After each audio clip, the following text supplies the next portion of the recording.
Usuku lwanamhlanje kwisikole samabanga aphansi Primrose Primary School eGermiston luqale kakuhle ngaphambi kokuba kwehle isiyeleku apho umfundi wenza ibanga lika grade 6 ekhuphe umpu wadubula inqununu yesisikolo ethe yonzakala kodwa ekwimeko ebhetele esibhedlele. Kukholelwa ukuba lo mfundi kudala exa impindezelo ngakwinqununu kusukela kwiveki yesibini xa kuvulwa izikolo ngoJanuwari.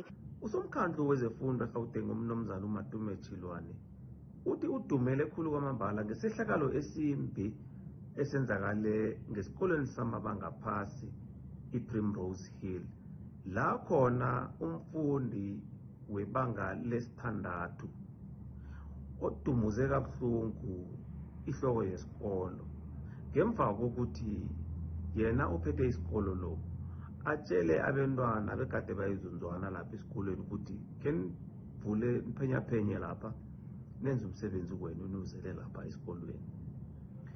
Kuthe nakudlula isikhatshanyana yena uhloko wesikolo wambona godi lo mntwana eze ngale la khona kuhlala abafundisi.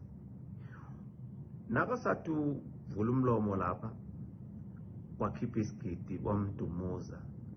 Amaphoyisa afikile bamthatha umntwana uvalelwa ngaleyo ndlela uza kuvela enkundla.